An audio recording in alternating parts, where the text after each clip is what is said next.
Welcome everybody to PLP Pathways, the third webinar of our 2019-2020 webinar series. This afternoon, we're going to be talking about student-led conferences and family engagement. My name is Don Taylor. I teach middle level social studies and language arts at Main Street Middle School in Montpelier. And tonight we're going to have our usual group of contributors who will introduce themselves in just one second.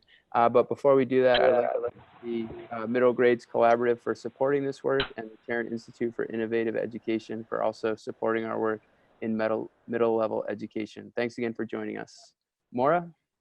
Hi, I'm Maura Kelly Wheeler. I am the proficiency-based learning and technology integration coach at Lamoille South Unified Union.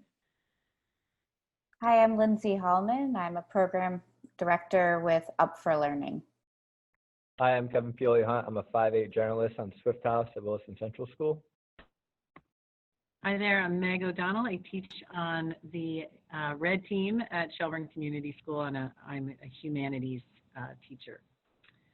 So today's focus really is around student-led conferencing and what are the systems that we have in place for supporting kids and families in that important process of celebrating and reflecting on learning.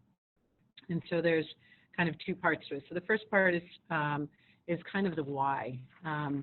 When we put students at the center of learning, it makes sense that they're the ones who should be discussing that learning and celebrating that process.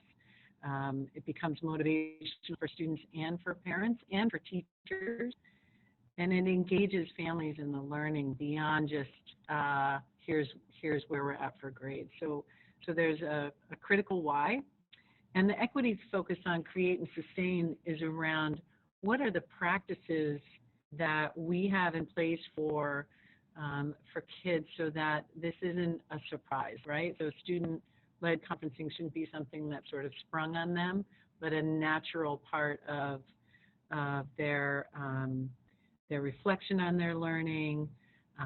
They're gathering evidence of their learning. They have a very targeted purpose in their goal and what they're seeking to perfect. And so some questions that we're going to be thinking about when we talk about that student part is how do we make sure that we engage all families? How do we make sure that it's convenient for them, for childcare, for the timing of the day? And, you know, how do we address that? How do we make conferencing equitable for all families? So if it's difficult to get to school, how do we address that? There's two quotes that I just wanted to share because I think they kind of pinpoint the sort of the big why. One is from Rick Stiggins, and another one is from a 7th grade student at Tuttle and in South Burlington. And I think both keep the why and the big picture kind of on the forefront for us. And so Rick Stiggins talks about, I'll just read the quote, that this practice is the biggest breakthrough, meaning student-led conferencing, is the biggest breakthrough in communicating about student achievement in the last century. When students are well prepared over an extended period to tell the story of their own success or lack thereof, they seem to experience a fundamental shift in their internal sense of responsibility for that success. The pride and accomplishment that students feel when they have positive story to tell and tell it well can be immensely motivational.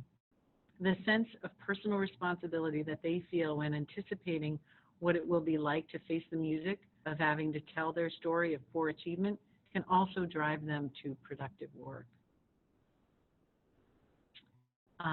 And this is a quote from, so in some of the resources that we link, there's a really powerful video of a teacher conducting her conference at Tuttle Middle School. And we meet Morgan and her mom, and we see how Morgan's really prepared for this conference. And this is Morgan's reflection on her conference.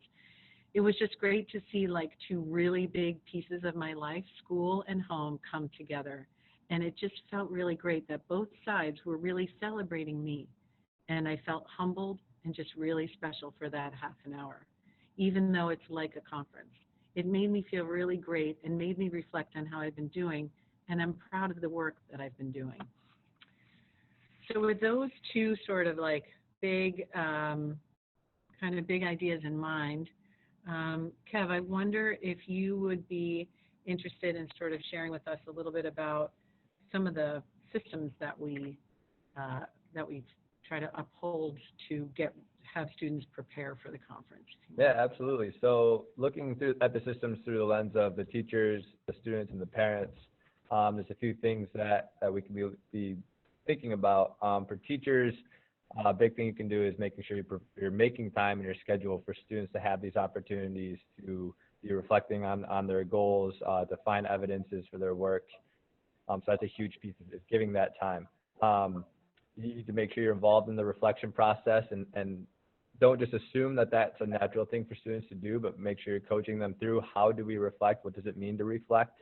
Another thing teachers can do is provide a organized structure or system. It could be a platform like a Google site or a program like Protean, just to provide the students with someplace to keep their work organized.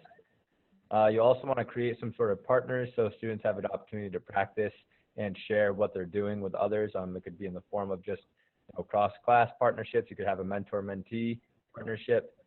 And you also want to make sure that the parents are cued in on how the process looks. And that's, you don't want them to show up and be surprised that, their student's going to be the one running the conference. So ahead of time, make sure it could be as simple as an email or maybe the first meet and greet that you have in the school year.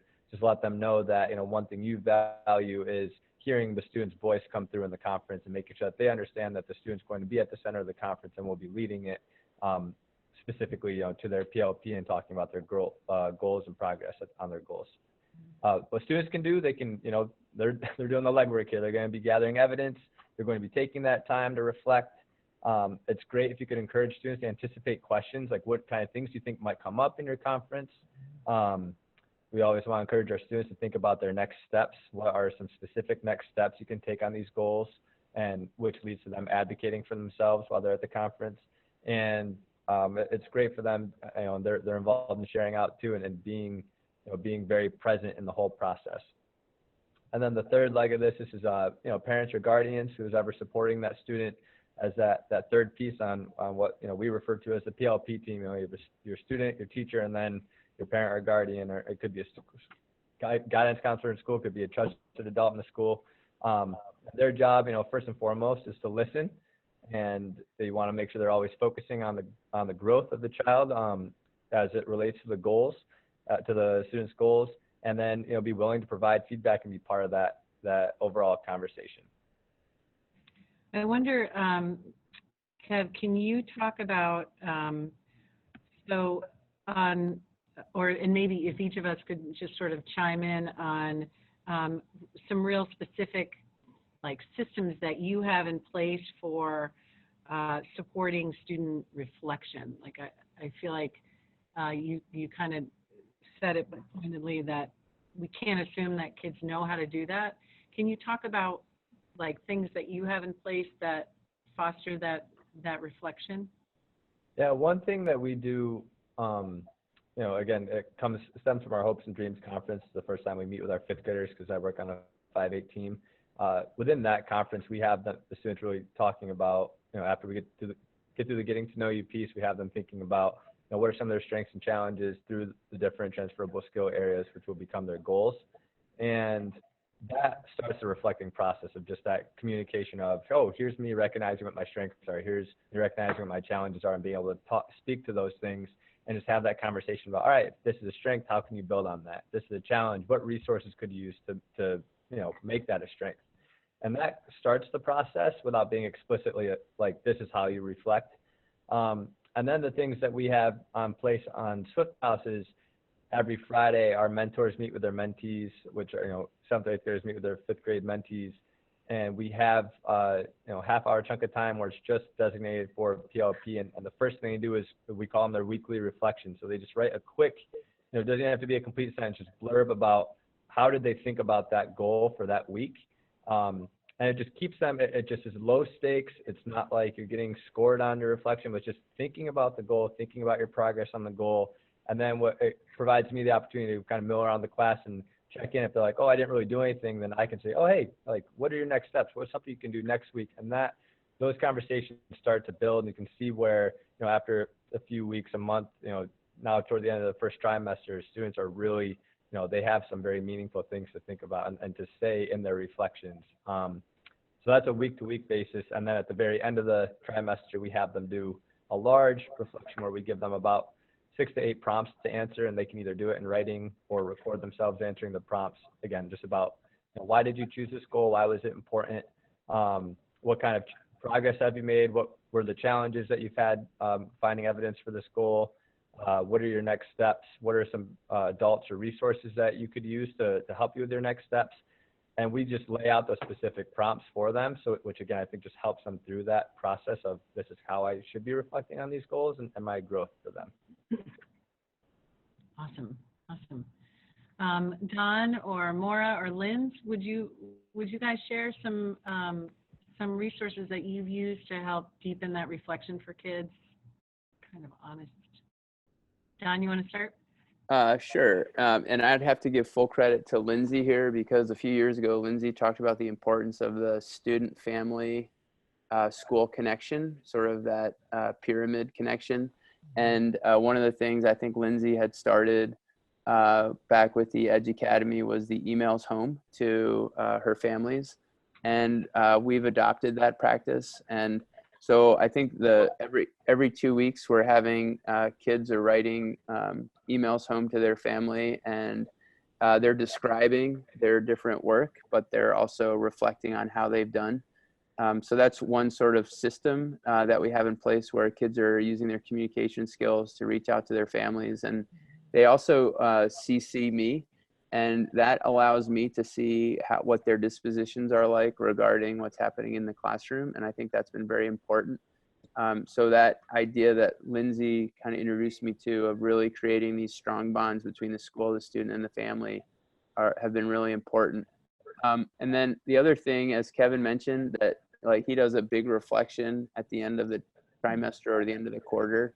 And I like to do like short reflections throughout a unit or throughout a course of study. But like Kevin, once students have set some long-term goals, and we actually have just done that. Once they've set those long-term goals, we check in on those goals on a regular basis.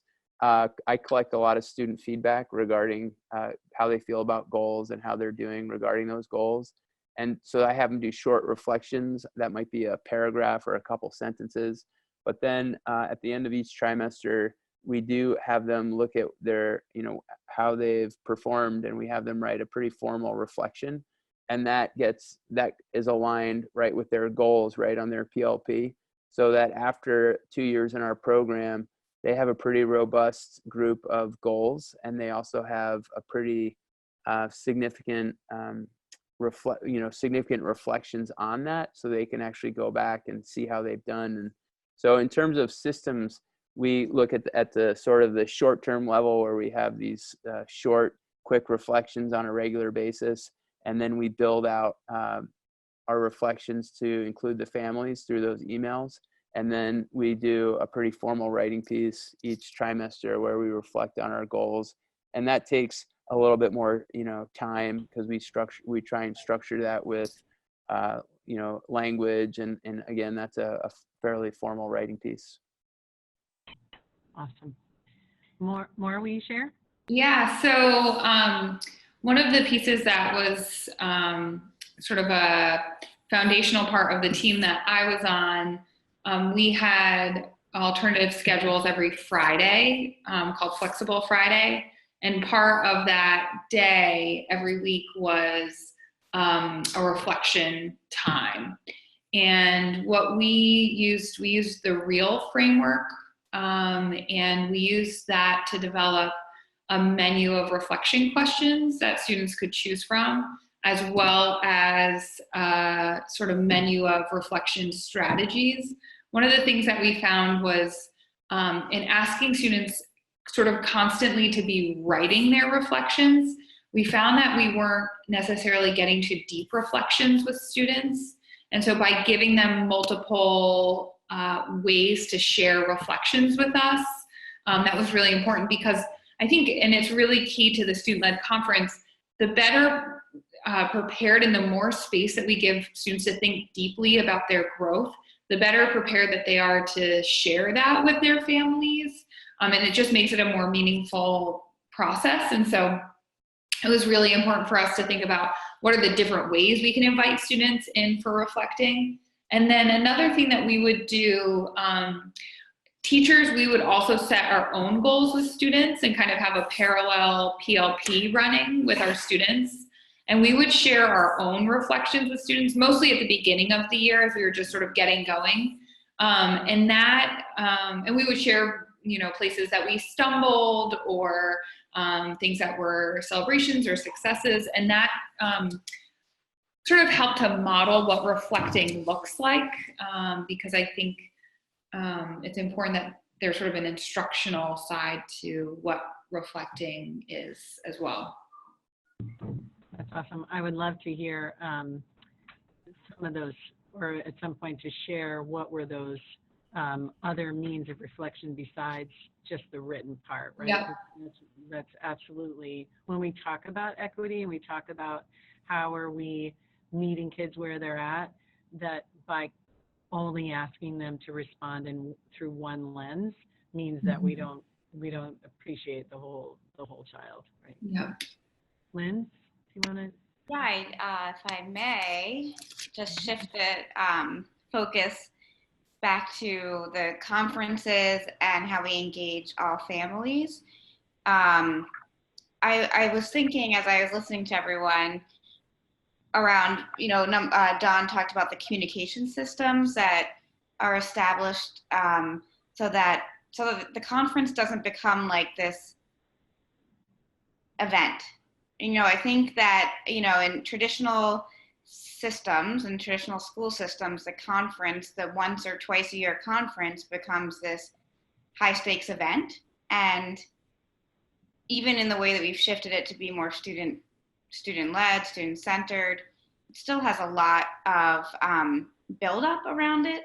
And what I found was that with the Edge Academy, when we were doing both a Monday memo home about what their goals were for the week and in all areas of their learning, and then the Friday reflection to sandwich that piece and really reflect on how their week went and what were the bright spots and opportunities for growth.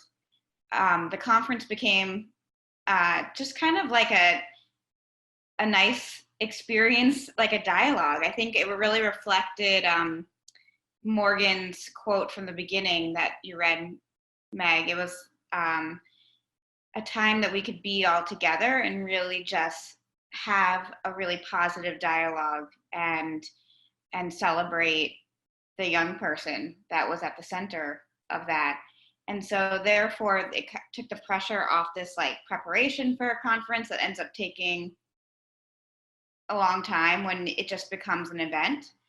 And it was more just an opportunity to have a face-to-face if possible. And I also want to go back to the Monday memo and the Friday reflection home and just highlight that, yes, many of the parents had email and would then engage in a back and forth. It would be this like, back and forth dialogue, but some families did not engage in email.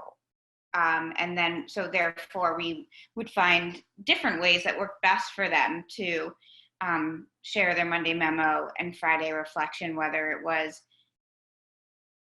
brought home in a folder or in a text message or recorded phone call, variety of ways to ensure that everyone had a way to connect their learning with home and school. And then when it came to the conference, we often had what we called like the flip conference, where, you know, this was ongoing, so nothing was like a big surprise, but, you know, a time to sit down with their families for maybe a little bit longer than normal, or maybe just in general, you know, sitting down and talking about their learning, where they shared some pieces of work they were really proud of that they wanted to highlight, so that when we came to the conference, we didn't even look at work. We weren't talking about individual assignments or work or progress. We were talking about the individual, the person. Right, and I think what that highlights is the systems that you had incorporated on a regular basis over the course of your time with kids, so that especially for veteran students on your team, it was as natural as it was, you know, that it wasn't this sort of prepared, you know, performance in some way, right?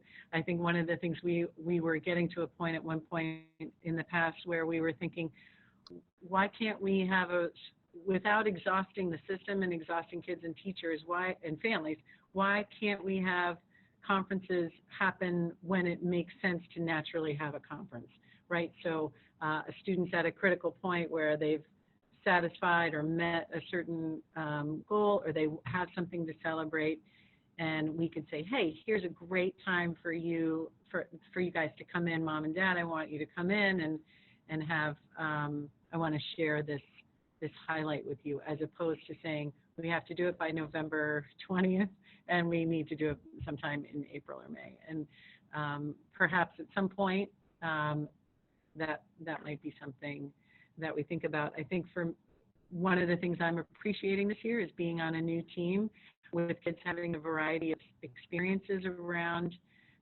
conferencing is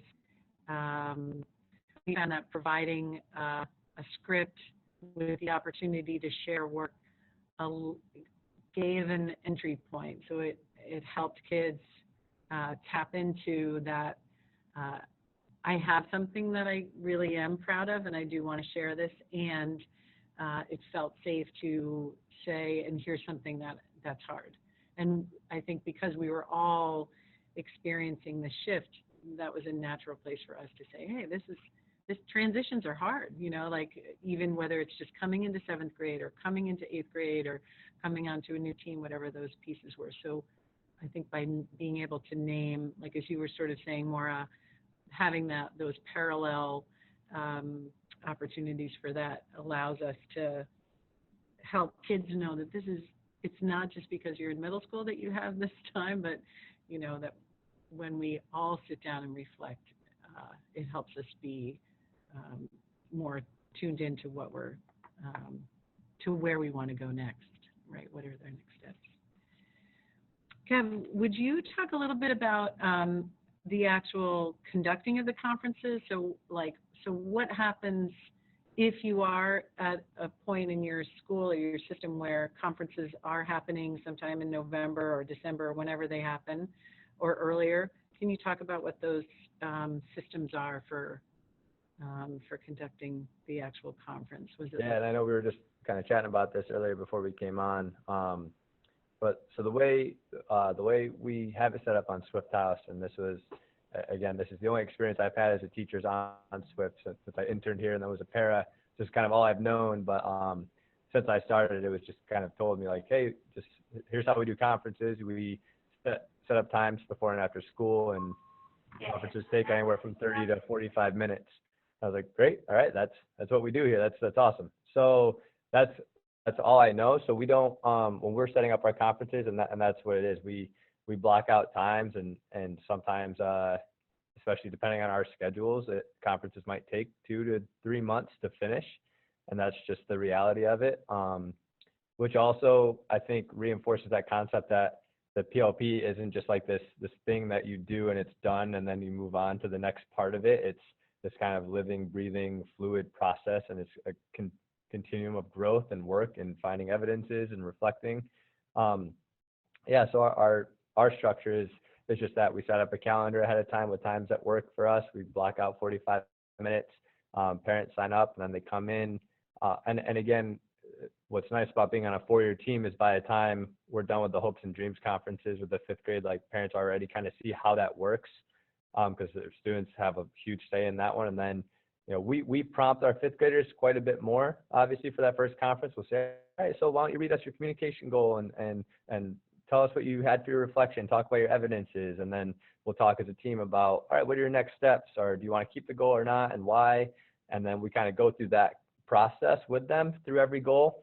And then by the time, even our 5th graders are in their 2nd or 3rd trimester, they just know, like, that's kind of what we're doing here. Right? Here's my communication goal. Here's what I think about it. Here's the evidences I found. I like to keep this goal because, or I want to change it because, based on these evidences. The parents give their input. We draft up a new goal if need be together, or tweak the language, or keep it, and we move on to the next goal. And I would say it's about 95% of the conference. And then, of course, I always leave time at the end to talk about if they have anything with their report cards that they want to talk about with their jump rope or standard space reporting. And of course, we're always, and it will come up more times than not with one of their goals, but that's a great time to connect with the whole group together. Hey, how are your social connections going? How's everything going inside, outside of school? How are you doing with the sport that you're in, or this extracurricular that you're in right now? So like Lindsay said, it feels like more of a great opportunity to have a conversation with all, parties together at the table than that feels like this kind of foreboding task that these students are worried about. It is definitely a big thing for them, and they know, like, hey, our PLP is important.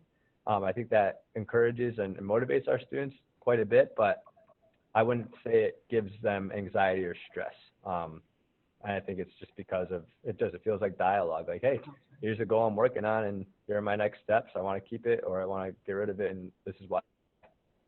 Kev, would you say that, so you're meeting with your, like, core group of kids, so it's not like all teachers are meeting with the student at that same time? Is that? Right. So we each have, like, well, this year about 22 to 23 core students, 5th through 8th grade. So that's like my homeroom or my advisory. That's who I have my conferences with. And you have one going on at a time, right? It's not like Right. an arena style where you might have 2 or 3 concurrently. Right, and that's another reason why it takes so long, because especially, like, I coach, so, like, I can never do after school conferences. So there's weeks where I just have to do like 7:30 in the morning, for 5 days, and then maybe a couple days here and there I have a couple afternoon blocks. But it definitely takes time, and I think the parents appreciate the flexibility too. And if we make it work, and at times we have gone to somebody's house that their parents for whatever reason weren't able to come to school, or so that's something that we offer as well. It doesn't, that very seldom will that happen, but it's one of those things where if we need to go there, we go there. So it's all part of it. Meg, can I was gonna just something you said about the rotating conference. Like the arena style. Yeah. Yeah. To me, that seems a little bit the antithesis of family engagement. I mean, it's engaging families to one extent, like between their child and them, but they could be doing that piece potentially at home or in some other place. Right. I think, as Kevin said, I mean, what was so nice was it was time consuming, but it was like the best time consuming was to have these conversations and to be present. And actually my teammate and I would be part of every conference for our students. And it took a long time, but it was really worth it to have that dialogue with everyone. Right. Can I just follow up real quickly on something that Lindsay mentioned, this event mentality around conferences, and I guess I'd never thought of it that way. And I'm also thinking about how Kevin and Lindsay have mentioned, or somebody said, having the conference when they need to have the conference, or when's the best time for it, based on the family and based on the kid and what's going on. And I'm often feeling like conferences are put on our schedule as a have to do, instead of this is such a critical part of the process. And, thinking about those two things, well, are we considering too much of an event? Is this something that's triggering anxiety for kids or stress? And are we doing it in a way where, all my conferences are next week, which in fact they are, and so we're just like jamming them in together? And is that really the most fruitful way of having a conversation and building relationships with families? And so one of my takeaways just from this conversation is, how do you get out of that mentality, and how do you have, as Meg mentioned, maybe some of the systems in place so that it's not so much of an event, but it's just a continuation that takes the conversation to maybe a deeper level or a more important level, or, hey, you know what, I'm going to meet with this family and we're just going to talk about things and what's going on and what we can do to support the student. So I definitely can see how it becomes an event, and I can see how it becomes something to check off, that the school has done, and how those things potentially can undermine the real purpose of it, which is to get to know the families and to hear the students. Meg, as you mentioned before, celebrate the successes that they're having, and, honestly speak about their experience so that we can help them, derive the best and most from their education possible. So a lot of things to think about there. I appreciate that. I was just going to add one more piece, Meg, just that I think it goes with everything, every theme or topic of these webinars is like, is it just a checkbox? Mm-hmm. Or are you truly changing your system to ensure that you are engaging young people in deep relationships, their families in deep relationships, that goal setting is meaningful, that a PLP actually has purpose and is meaningful to the young person? So it's like, are you just setting goals because it's a checkbox? Are you having conferences because you got to check it off and they're just like put on the calendar and that's what we do? Or are you truly looking at these as in a way that is connecting people together? And that requires maybe looking at the current structures that are in place. Can I add one other thing? Yes, we were talking about when Lindsay, you mentioned that you and your teaching partner would be involved in all the conferences. One of the things that we've tried to do is include all adults in the student-led conference process. So for example, our unified arts team, like we would double up and share a TA. So it would be a grade level teacher and a unified arts teacher who would be responsible for a TA together. And that's who the student-led conference would typically be with. But I've also seen other models where students could identify, in addition to their grade level team, other teachers in the building that they would like to be a process about it. Because I think it is such a powerful space, and thinking about how are we creating those relationships across our entire building. And so I just wanted to offer that as well in thinking about what does the structure of that space look like. Yeah, and I was just gonna, if I could tag one more piece on, I think that just reminded me of the fact that, not we have this idea of what a family is, and, and often students don't necessarily have, might not have someone that is able to get to school, or, or have someone, they might be living in a different circumstance. So, having them invite adults that they feel are supportive of them, and having that conference at a time when all those folks can be there, that reminded, that more what you just said reminded me of that. I find too that even if, what are some things that we can put in place to support families and kids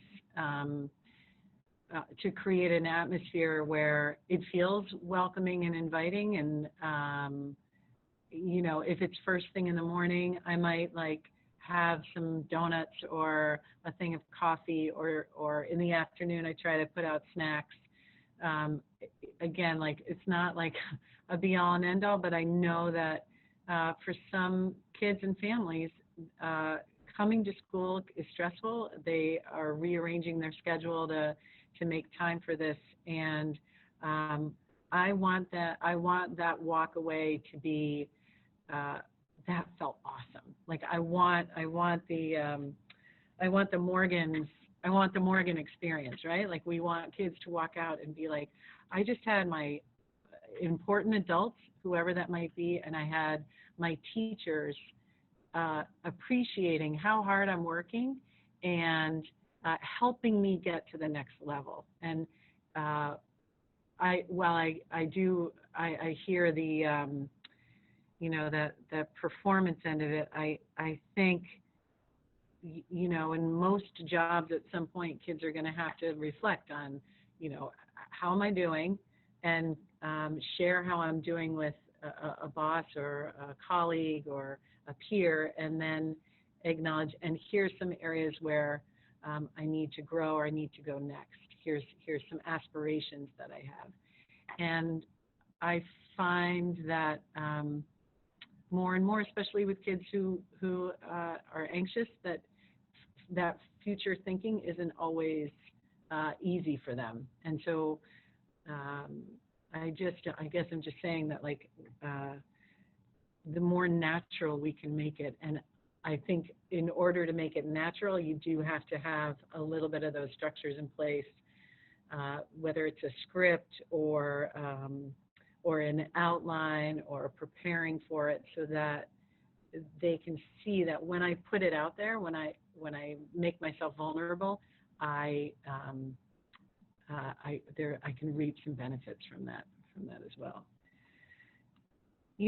Our next part, Maura, was sort of on that practice. We've kind of been dipping into that, and so one thing I'm curious about, and I think because of just as much as we have been immersed in student-led conferencing, and it's not new for us, I still know that for many schools, it's a different experience. And I was wondering, Maura, if there's something you wanted to add about the practice, or if we wanted to talk about that, that'd be great. But I'd be super curious too about, so how do we help teachers get on board when they don't, that isn't their norm, this isn't a norm for them, or this feels like it's too much time? And I don't know, I'd be curious to hear your thoughts on that, since you work in so many different schools, or you two, Lynn, for that matter. Yeah, no, I think that's really great. We definitely have different elements of student participation in conferences across our K-12 continuum and across all of our schools. And it looks really different in different places. I think we've seen some really great examples. For example, K-3 of teachers setting up stations in their space and parents sitting down with their children and their learners leading their parents through some of the academic stations and sharing their goals and examples of their work, all the way up to, at the middle level. I think it's really around student goals and PLPs, and that plays a really big part of it. I think one of the things is that it is a change from sort of the traditional model of how families and schools interact with each other. I think the parent conference is a carryover from some past norms and traditions, if you will. And I think that chipping away at that and transitioning to the student-led conference is really about empowering the learner's voice and gathering those who deeply care about the young person. And it really changes sort of like the power and the role of the adults in this space. And so I think as schools are having conversations about equity, this is a place to really examine and just to examine, like, how do we invite families into our schools, and what are the positions that we take when we, what are some of the norms that we might need to look at and question. And I think the student-led conference is a really important part of that, of shifting, if that makes sense. I think about, well, maybe we could talk about that part. Like how do we create new norms in our schools when we have, when our awareness has now been raised about how our practices are equitable, or how we're including families where English is a second language, or their schedules don't jive with the school's schedules. So, Meg, can I just, Maura, you said something really interesting about this idea of student-led conference versus an old parent conference, the old model. And I'm also just wondering, for my own practice, if the student-led, if we're, I'm helping the kids with the scripts and all that, and I'm just wondering how authentic that is, and and what our real purposes for the conference. If you think deeply about this, and as Meg was saying, are we trying to engage all of our learners, or is it, you have the kids who come in who are successful in school, you have a great conference, blah blah blah, and then or do you have kids who are struggling in school and they come in and it's not that easy, right? And how do you create really an authentic experience? And I guess my question is, what's our real purpose? So as a teacher, what's my purpose in having these conversations? What do I want to get out of it? And maybe as I rethink some of these based on our conversation, maybe that should be where I start, like what's my purpose for this conference? And, based on the models that have been successful and we always keep coming back to relationships, right? And if my conference is to build relationships, both with the student and the family, is it going to look different than it currently does? Is it going to be at a different time? And is it going to be in a different format? And so I guess I'm thinking about that a lot, is like, what do I want out of the whole process? And again, also we mentioned, how does the PLP fit into that, right? Like, how does the kids' own agency fit into this whole piece of it? But anyway, I just thought that Maura made an interesting sort of comparison between the old parent conference and student-led. And I'm wondering if we're still not operating in the vestiges of that old parent conference model. Yeah. Well, sorry, Meg, you go ahead. No, go Lynn. Well, I was just going to say, well, you were talking before, so I wanted you to. No, I was just,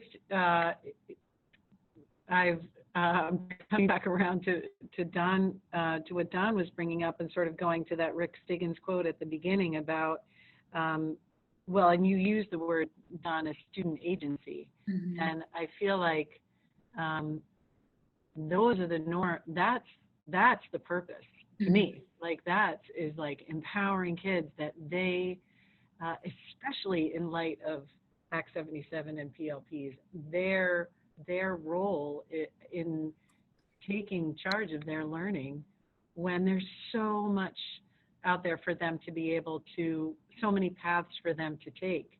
I feel like our critical role in the middle school is helping them see that successes and challenges are a natural part of any path that I'm going to take. And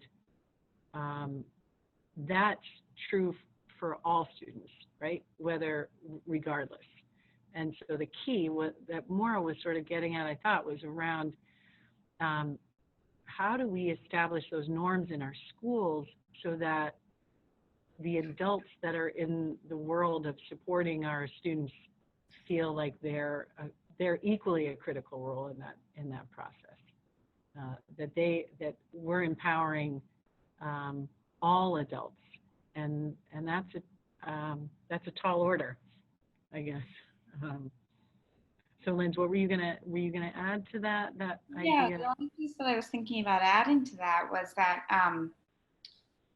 when asking the question, what is the purpose of these conferences, and how do we rethink the design, is, to think about it in a different way around slowing down and deeply listening to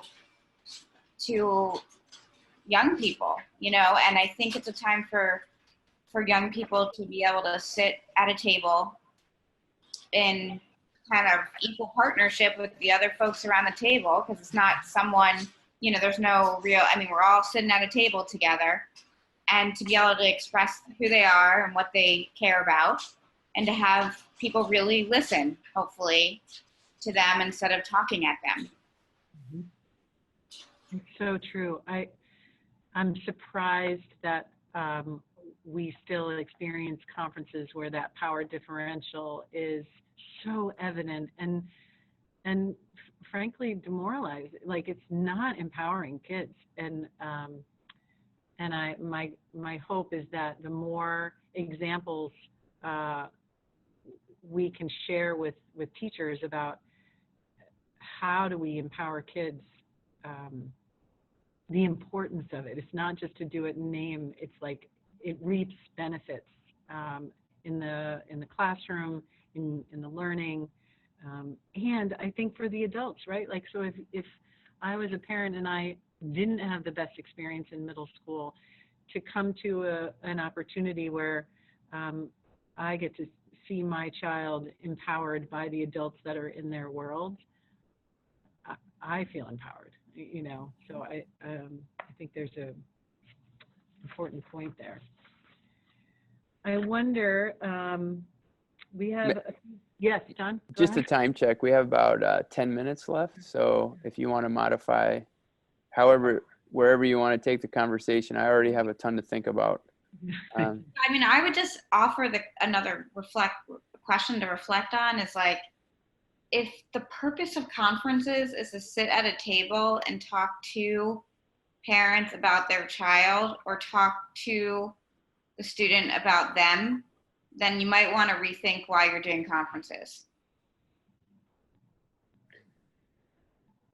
I mean, Lindsay, I would agree with that. I mean, this idea of student agency, you know, again, it's just my conferences are happening next week, and what do I want to get out of it? And I think the most important thing that I get out of it is I see the relationship that, you know, that kids have, you know, with their families. And also, as you mentioned, you know, I don't want to talk to a kid about what I see. I want the kid to talk about how they're feeling and how they're doing in school and what I can do to help them, right? And so maybe, you know, for those of us who do have scripts, or those of us who are helping kids structure their conversation, maybe we should rethink the prompts that we're providing for them, so that they can come in and be expressive. And I'm also wondering, you know, what would those questions be? Like, what would be some of the powerful questions that we could, and maybe we just start with the kids, like, what questions do you want to answer in your conference? Right. And go from there. But I think that's a really important idea.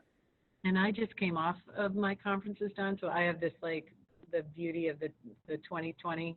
And, you know, when at almost every single conference, I came away with something that I needed to work on. And to me, that felt important too. So when I was when students were sharing with me what was working or what was a struggle, and if they identified something, I was like, boy, that's something I can fix. Like, I have the power to, like, be more transparent about what's happening, so that can ease some of your angst about when a goal is due or when an assignment is coming up, or I can, you know, I have this, like, to-do list as a result of the conferences, and that to me was a natural outcome of sitting down with parents and families and kids, and just saying, hey, we're all in this together. And kids were asking from their parents, hey, can you just remind me to bring my book home so I can read more at home, or whatever or will you help me set an alarm so that I can, I don't know, whatever the goal is related to. So I do feel like it's not a one way. It's, you know, all of us are taking on tasks and responsibilities to move forward. But I was looking at the time, and we my section, right? Next.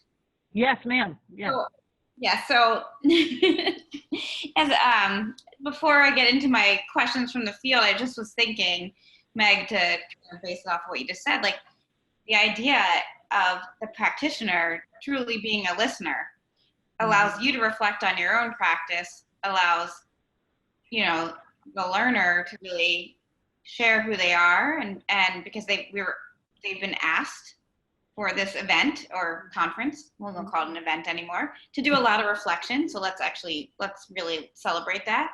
Right. And as a parent, I know when I go to my daughter's conference, I get, you know, some ideas about, you know, how can I shift things as a parent to be more present and for my daughter. But so I guess what I was also thinking as a helpful tool for practitioners would be to have some prompting questions that would support learners in expanding on what they're sharing. So it's not, you know, a practitioner filling in the blanks. Yes, in science, blah, blah, blah. I saw you do this. Yes, yes, yes. You know, and like allowing there to be some awkwardness and, you know, discomfort, but then also having prompts like, I'm curious about that. Tell me a little bit more about, you know, whatever. And having some like prompts in front of us as practitioners so that we're not trying to just fill the space with our teacher talk. And I also think that's another piece is that if we just are really mindful of being good listeners and having good questions, then we won't be using a lot of the, you know, the jargon that gets put in there, and we don't realize we're doing it as practitioners. That's part of our world, and we can be more, but I think that's really could be intimidating.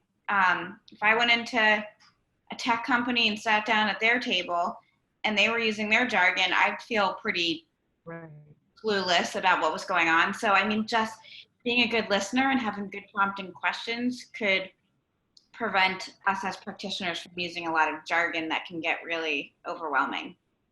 And Lynn, you remind me, in one of the resources that was linked was Patty Kinney's Implementing Student-Led Conference at Your School.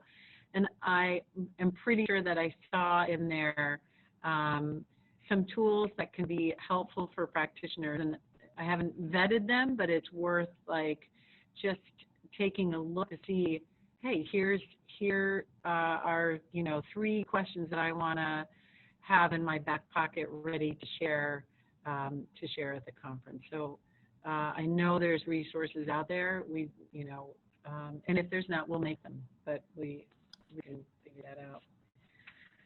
So you want me to, there was a couple, maybe we could do one question from the field. Sure. Yeah. I'm thinking maybe the last one there around how do we as practitioners ensure that all students and their families have the opportunity to participate in school events? We've touched upon it a little bit, but I'm wondering if we can get into some more specific examples. So Lindsay, can I just, I'm not going to answer the question, but I want to say that this is a big challenge for me because we do have families out there that are reluctant or that are hard to get a hold of or that have schedules that are very difficult. And some of these kids are the ones who I want to talk about in a positive way the most. And I want to build that relationship because I think a strong relationship at school is really going to benefit them. But I would love to hear some strategies that people have for this because this continues to be a challenge for me. And I'm just wondering what people are doing to reach out to those reluctant families. So I can talk a little bit about that. So one is accessing other resources in the building for me at school of folks that might have relationships with families that that are new to school or new to Shelburne, new to Vermont. So one way is to obviously tap into those colleagues that that you know. I'm thinking about this, Kev, from our class, from our Cultivating Equity class, but something that I find or I hear us talk about as adults sometimes is the assumptions or the biases that we bring to our most reluctant or most difficult folks to access. And it just had me thinking about, like, I've made assumptions in the past that maybe they weren't interested, and that was the wrong assumption to make. Obviously, now in hindsight, I can say that, but sometimes when I hear that happening in our tables or in our conversations, well, they can't make it. It's like, well, let's see if we can find another way, because I bet they're equally curious and passionate about what they want for their kiddo. And I think it's just trying to don't give up, because the time because it might take us 2 or 3 weeks to figure out the best time to get that family in, but I bet we can, maybe we coincide it with the other teachers in the building who have the siblings or something like that, and they only have to come in one time, and we all sit around the table, or we make ourselves available so that there's multiple, one family can see all teachers at one time and not have it be spread out over three separate days. And one thing I would love to add to that too, again, I think just emphasizing the value of a multi-year team is, sometimes we won't have those families coming in maybe during their 5th or 6th grade year, and it's just us continuing to work on developing those relationships and developing the trust. I think that's such a big key component is, you need to be trusted by the families, that maybe by the time they're in 7th or 8th grade that they're finally getting them into school, and that's, we still value that. It's not like we're saying, oh no, we're doing something wrong, or it's anybody's fault. It's just, you need to really develop those relationships, and I'm very grateful we have the opportunity, and if we can't get families in, we just work with the students. Say, all right, well, we'll still have our conference, or is there another trusted adult in the building that you'd like to work with?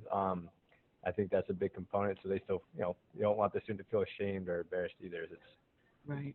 The time is a good word.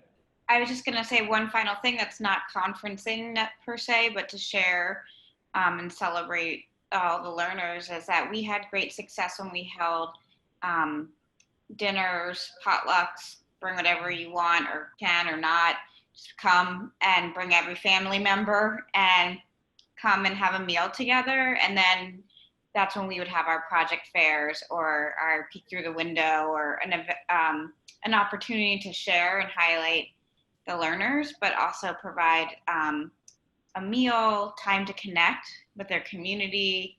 It didn't feel really high stakes. It was very low key, and we would get pretty much full participation.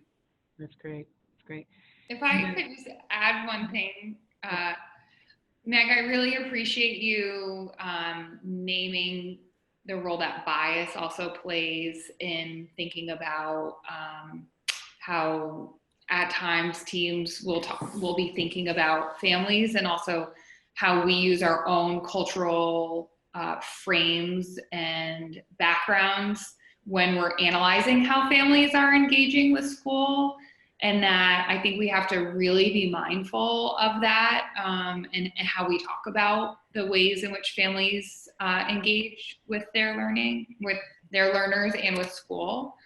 I think the other thing to think about is, how are we introducing ourselves, and what does that first contact point look like with every family? And so, I think we talk about it with pre-service teachers, but like, in the first 2 weeks, make that point of contact positive with every family, right? We used to write a handwritten letter home for one student every week, and make sure by the 3rd month of school, every family received a handwritten letter from one of us about something that we noticed about their learner. And so, it's like, it's all the time, and just being really, just thinking about lots of different ways for families to engage with school.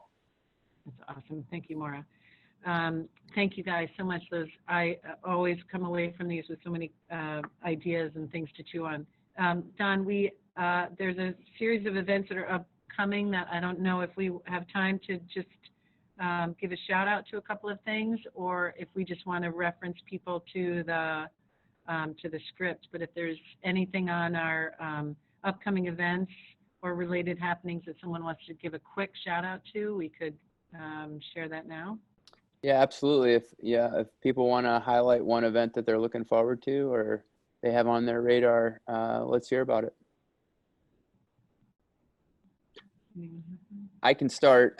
January 11th is the middle grades conference. I know that seems far away, but that's on a Saturday at UVM, and it's free for educators. I actually just had a consultation today with a teacher from Burlington, and I'm really excited about the work that she's doing, and hopefully they'll be presenting. But it's a great way to reinvigorate your practice in the middle of the year.